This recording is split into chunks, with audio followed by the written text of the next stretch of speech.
Guys, welcome to Deluxe Designs. I wanted to share with you the project that I'm working on for my daughter because she always asks for intricate Halloween costumes, and apparently I'm here to oblige.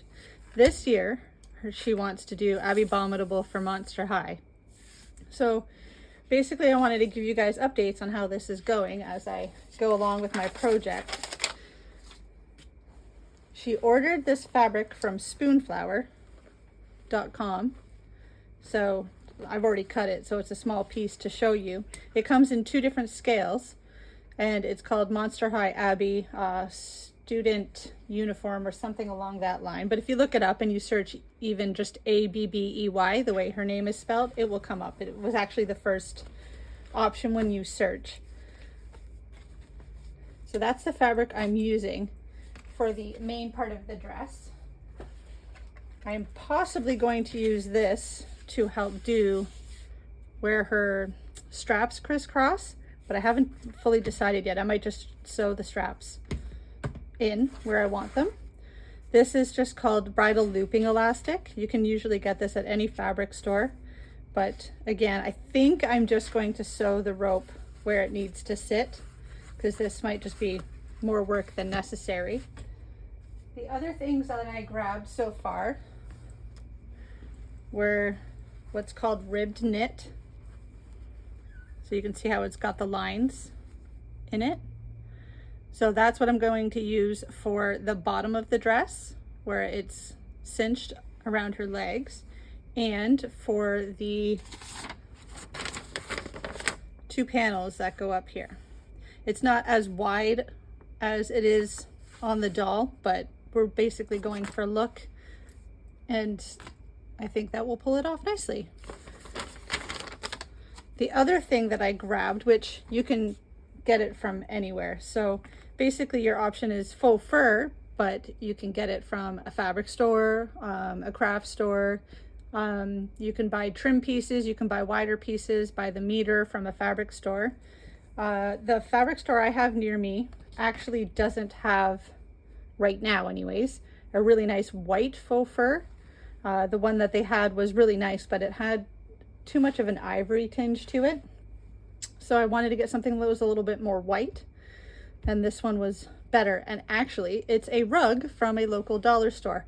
I'm in Canada, so we have Dollarama. I'm not sure what other places have in the US. I know I have a lot of followers from the US, so I don't know if you have a Dollarama or a dollar store that carries similar items. But this is going to be perfect, and it's actually almost kind of like the same height as her boot toppers. So I'm hoping this works out really, really well. It should be easy to make a headband, the top of her dress. So I ended up actually buying five or six of these to cut up, but faux fur here in Canada is upwards of $35 to $50 a meter, sometimes more. So buying a few of these actually worked out okay price-wise. So that is my option for that. Now, so far I have started working on it, and I wanted to show you guys what I've come up with so far. So I've made sort of a bodycon dress. I've fitted onto my daughter already. So it fits. I can always take it in a little bit more if need be, but it's a nice stretch fabric, which I recommend because I sew for dolls, and dolls are not as picky as humans, although more complicated in a lot of ways. But the finishing on human people clothing is definitely going to be a lot pickier. You know, you want to serge the inside seams and things like that and make it more finished. Even though this is just a Halloween costume, I'm still trying to do it pretty decently because I'm thinking we might go to Comic-Con. So as you can see, I've made the shape of the dress. I have pins just holding it up for now because I have to work on the upper part, and when I keep putting it on the bust form, it wants to slide. It won't slide when it's done, I promise. So here's the ribbing. So these are the parts going up the dress. When you're using this, it's very, very, very, very stretchy. So take your time because it wants to sort of warp and pull as you sew if you do it too fast. I actually used a walking foot. If you have one on your machine, it'll help a little bit for it to not pull, because it's pulling the fabric a little bit more evenly. So I have these pinned in place, so I'm going to stitch those down soon. Once I have that down, then I will do the bottom, because I want this to be underneath where the ribbing will go. So that is my progress so far. We already have shoes that we found that the boot toppers are going to go over. We actually got them on clearance for $3 because, you know, we're going into fall, so white shoes are on sale. So we got lucky there. And we have to look for some tights, maybe like leggings. We're thinking blue leggings, maybe pink shimmer leggings over the blue leggings, but you know, we'll see what we can find. I have to do the strings, obviously, when that's done. Faux fur at the top, and her headband, her armbands, and her leg bands, and possibly a tiny little black purse to go along with the outfit. So I hope you guys follow the journey on this outfit, and I hope it really comes together. My daughter can be picky, which is good, but she definitely wants to be as accurate as possible when it comes to these things, and I appreciate that. So stay tuned, and hopefully I will be updating you guys soon. Oh, I forgot to let you know, if you hear the bird chirping in the background, that's my little friend Snow. She's up there talking to you guys. So you'll always hear her in the background of the video. Sorry about that, but I can't move her. So thank you for checking in, and I will update you guys soon on the progress. Hey guys, welcome back. I wanted to update you on how the costume is going for the Abbey Bominable outfit for my daughter's Halloween costume. I have managed to get it, I think, pretty much done. So I have added the faux fur to the top and around the shoulders. So hopefully you guys can see that. We decided to add straps because the weight of the faux fur wants to bring the dress down, and we want to make sure there's no mishaps. So I've added the straps. I just used ribbon I had here. Just something strong enough to hold the dress up over the shoulders. I found a cotton cording, and so I've stitched it up at the top, and it goes across the dress. I mentioned it in the last video how I was debating on how I was going to do it, and we did decide to stitch it to the dress. On the doll, I believe it goes all the way around, but we didn't want to do that because it's going to make the dress harder to get on and off. Unless we plan on tying it every time, and we didn't really want to do that. So the last time I showed you guys this in the first part of the video, we had the ribbed knit on, and now I have put it down on the bottom as well. As you can see, when I was telling you guys about it, I think I said it, this isn't as large as it is in the picture, and I wasn't really clear on what I meant by that. I meant the lines in it. The one on the Abbey doll is actually like a wider ribbed knit, but this one's a little less. But honestly, it just gives you the same vibes.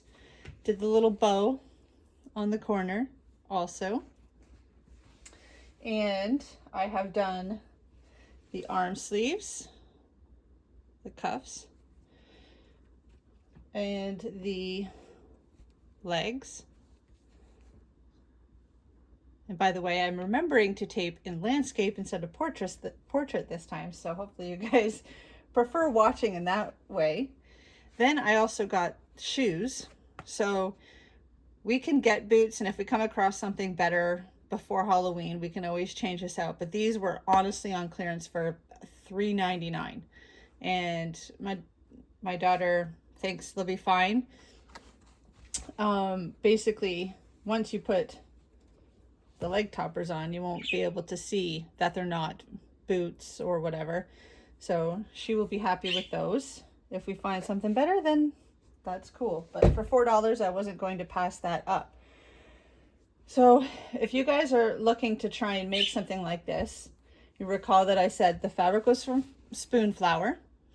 This is the larger scale print. There is a smaller scale print, so that's up to you on how you want it to look. I do sew all the time for dolls, but I don't sew for people, if that makes sense. Typically anyways. but we chose this spandex fabric because it stretches, and that gives me leeway to make mistakes that I pretty much know I'm probably going to make. I have it stitched up the back. She wants it maybe a little bit more snug in the back area. I put a hook and eye in for a closure, which I might put a zipper in just in case. I just have to get her to try it on one more time and see. But the stretch fabric makes it so that you have a little bit of leeway. You don't have to be absolutely perfect with it. It's easily adjusted. You know, it's not like trying to work with a satin or something like that. These were really easy. So you guys remember I showed you the rugs that I bought? Basically, I just cut them into a thinner piece, and it's just a tube. Just a tube. And I had an extra ribbed knit left over, so I did the top so that it's not rubbing on your arms uncomfortably. So that was the sleeves. And basically, the legs are the exact same thing, the boot toppers. So they're just a larger tube with the ribbed knit at the top. And I didn't get super fancy with this. It is just a Halloween costume. But I think she loves it. And actually it looks really, really good on her, which I will show you in the end, I promise. The only other thing that I'm working on, where did I put it, is the headband. So she's debating on possibly just using like a normal headband. But I also have the faux fur, which we're going to try. We're just going to cut this down because it's a little too long and spiky around her head. So we're going to chop that down a little bit. Sometimes if you want to do that, I know this sounds funny, but actually if you use like a men's shaver, the electric razor with the guards on, you can actually get this cut down and it'll be a lot nicer looking than just using scissors and cutting straight across, because you see how it gets thinner at the top. It's going to give you a cleaner look if you're able to use something with a guard on it and actually do it more evenly, like you're cutting or shaving the back of a man's head. So I've got to finish that. So that's one of the last things I've got to do. I'll get her to try it on again. But what I want to do is show you guys on the doll, or on my bust form, I'm sorry, what it looks like, to at least give you an idea before my daughter tries it on. So give me 1 second and I will dress the bust form. Hi guys. Okay, here is the dress on my bust form. She's a very similar size to my daughter, so this works good when my daughter isn't around to try it on. This bust form's from my old store that I used to work at. So she's seen better days, but it works in a pinch. I just can't actually pin to her, so that part of it makes it challenging, but it's nice to be able to model it. So I did the faux fur on the shoulders as I showed you. Those are the arm cuffs. I don't have my hands on her right now. And then all the way to the bottom. It's going to sit better on her, on my daughter here, because she's going to actually fill out the dress a little bit more because this lady doesn't have legs. So that's how it looks. To just give you guys an idea on how I did this part here, is I actually sewed it underneath and it's a folded over. So it's basically double this width. I stitched it to the dress on the back side and then folded it over because I wanted this top edge to have that fur detail coming up. I didn't want it to be a stitched down edge. I just wanted to make sure that she had that look where it was nice and fluffy at the top and nice and thick feeling. Got threads everywhere. So that is basically how it has turned out so far. Once we add the boot toppers on the shoes and the headband, she's going to probably post with her Abbey doll. And I will be showing you guys the photo of it actually on my daughter. And so you can see it all together.